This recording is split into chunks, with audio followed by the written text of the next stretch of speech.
Jiu-Jitsu is unbelievable for mental health. However, there is a rare few occasions where it can cause a lot of mental health issues. And in this video, I'm going to be talking about those rare instances because it's so important. There's nobody on YouTube that's talking about this. So, welcome to the channel. My name is Paul Green and I'm a former British paratrooper and Special Forces support group operator. I've grappled for 8 years myself, and now I coach grapplers in helping them delete their injuries and build physical body armor so that they can do more jiu-jitsu to a better standard for more years in their life, because I believe jiu-jitsu is one of the best vessels to improve mental health. I genuinely believe that. However, it's not always the case. I've just blew a bubble out my mouth, you know, one of them weird bubbles that you do every so often. That's fucking cool as fuck, yeah, baby. Anyway, jiu-jitsu is a form of escapism, which is fine. You know, if we're massively stressed with work and then come 5 o'clock, it's like, cool, laptop down, now let's focus on my own learning, my own skill development, my own cardiovascular fitness, and my own ability to problem solve, all of the good things that jiu-jitsu is, right? There is no way, you know this, there's no way you can focus about anything else when you're doing jiu-jitsu, right? This leads me to the problem. This is a fucking brutal problem, by the way, right? If you can have the ability to reflect on yourself and ask yourself this question, right? What happens when I avoid problems? If you're using jiu-jitsu as a means to avoiding your problems instead of addressing them, comes to a point in your life where you as a man are going to have to face this and address these issues. Like, what would happen in your marriage if you didn't address the problems, you just avoided them? What would happen with your knee injury if you didn't address them, you just avoided it? What would happen with your obesity if you didn't address it? You just escaped it and just did things that made you feel good. You see where I'm starting to go with this? Where would your finances be if you just avoided the problems, you didn't make the necessary changes, and you just did things to escape that stress? See where I'm going with this? So, jiu-jitsu does offer us that ultimate form of escapism, and you've got to ask yourself, what is it that you're actually escaping?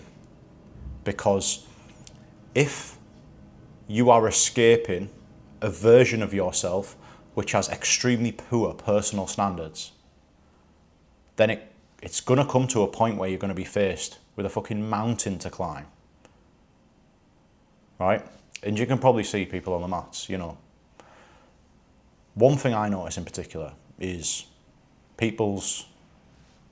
how happy people are to be massively overweight, and how happy people are to be injured on the mats. Now, I class being overweight and being injured exactly the same. I class it as the only reason they're overweight and the only reason they're injured is because the rules in which they let themselves live by every single day has got them to be in that position. They have essentially earned the right to be that person. And this is something I'm massive on my program with regards to the mindset in the first week in the integration of it all. Because at the end of the day, we have to be able to reflect and go, am I avoiding it? Is this a pattern? Is it? Because sometimes it's not a pattern within jiu-jitsu. Sometimes you listen to your coach because there's a lot of social pressure. You want to be the best purple belt. You want to be the best brown belt. You want to be able to compete with the black belts. You want to be the most technical black belt in the gym. All of these things are social pressure to basically give you a bit of a catalyst to increasing your standards within that thing. However, as soon as you leave jiu-jitsu, you've got no social pressure to have those personal standards in place. And this is why you see so many people on the mats that are overweight, and so many people that are on the mats that don't even lift weights, and they don't eat, and they're injured, and they just shrug their shoulders and just think it's normal. It's not normal, but it's normalized. And that's a huge problem I have with the jiu-jitsu culture. How many black belts do you know that that have bodies that are fucked. How many black belts do you know that actually lift weights regularly? And I know we look at black belts in one area and think the absolute world for them, and how we would not like ever second guess anything that they say. But in other areas of their life, they're not displaying, good leadership, good role model type of qualities. So we need to be very careful about the character traits in which we are learning to maybe instill in our lives from these people, because they're jiu-jitsu coaches. They wear many hats. They're no doubt a therapist on some days, and some days a nutritionist, and other days a personal trainer. But the general theme, the general flavour of jiu-jitsu is you do not need to lift weights because technique is better than strength. And that statement is responsible for thousands, if not millions, of injuries and retirements from the sport completely. It's absolutely ridiculous that anybody would think that'd be true, because it's not true. It's a great marketing tool to get, Terry that's fat onto the mat. Rhymed, pretty weird, but it's basically, jiu-jitsu is marketed as the lowest bar to entry where you can dominate somebody who is physically better. You might be able to do that. It'll be really hard. However, my point is you won't be able to do that in 10 years' time. You won't be able to do that in 20 years' time. Unless you have looked at yourself and thinking, okay, my personal standards, the rules in which I live by from a physical standpoint are extremely low. Am I willing to start to prioritize myself? Because that's all this comes down to, right? You've got most people do jiu-jitsu, 20-year-old, late 20s, early 30s. It's quite a late sport that people start, especially hobbyists. And they're at that transitionary point of their lives where there's kids and they're now getting a bit more free time. That free time is filled with jiu-jitsu. So that ticks their week as, okay, I've done my exercise for the week. Simply ticking off your exercise with jiu-jitsu is not good enough, because that's going to lead to problems, a lot of problems. Because you need to think about everybody that does jiu-jitsu wants to become a black belt. Would you agree with that? Most people want to become a black belt. So when you step on the mat and you start jiu-jitsu, you think about this 10-year timeline, or you might give it an extra 12. Oh, if I'm a black belt by then, that's great. I've made it. However, my question to you is, do you not want to become a strong and resilient black belt? Or do you just want to be one of the fragile ones that have fallen to pieces? Like most of them.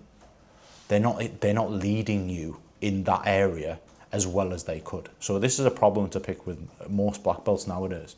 Like, I'd love a black belt to comment below, look mate, I understand what you're saying. I've definitely fell short of this in the past. Because I've experienced this from the coaching point of view as well, because I'm a coach myself. I've been a coach for the past 10, 12 years. And I'm used to coaching, some of the most elite soldiers in the world. And when my priority is these people, it's very easy for the coaches to deprioritize themselves. And now you, the hobbyist jiu-jitsu legend, you're falling into the same traps as the coach does, prioritizing everybody else. You prioritizing the family, prioritizing work, not prioritizing yourself. We can all fall into this trap. And what I'm trying to say is, it comes a point where you have to look at yourself in the mirror and go, I need to make some fucking changes here, because you're gonna blink, right? Look at this, is the worst thing for it. You can spend 2-3 hours on your phone, right? And you're like, you don't even remember what you've watched. You barely remember who you spoke to, and then time's gone. The time's completely gone. Now zoom that out, because this is a form of escapism. Social media, a form of escapism. Now zoom out, and if you're living your life with forms of escapism, this, you know, jiu-jitsu, eating what you want, you know, not going out for walks with your family, not training. If your life becomes a form of escapism, you're going to blink and it's going to be 15 years down the line, you're going to be like, what the fuck? I don't even remember what I've done in the past 15 years. You'll have your black belt, but your body will be so fucked, you won't even like jiu-jitsu anymore. I mean this, because I've seen loads of my mates, senior belts, fucked. And they've only got themselves to blame, and that's the real struggle for them. They've got no excuses for this.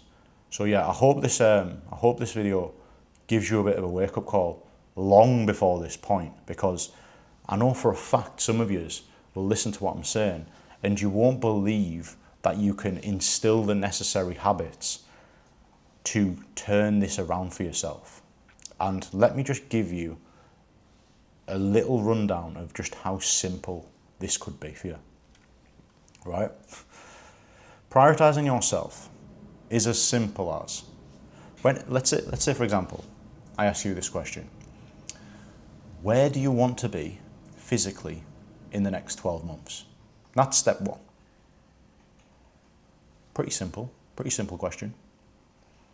However, because you've got yourself into such a pattern of prioritizing other people, prioritizing work, the business, the family, the house, the renovation, because I've asked you where you want to be physically in the next 12 months, you're probably starting to answer that with all of them areas.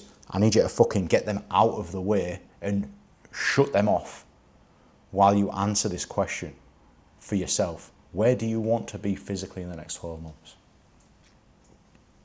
Right? And these things are going to keep creeping into your mindset because the pattern that you've justified for years is one that doesn't prioritize himself and is one that's on a downward spiral as a result of that. One that's justified being overweight and injured as a result of that. So just by asking yourself that question, you now have given yourself an answer. You've given yourself a North Star, right? And when you do jiu-jitsu, you have got arguably the most enjoyable form of calorie burning on the planet, right? So we can pretty much tick off cardio from jiu-jitsu. Great.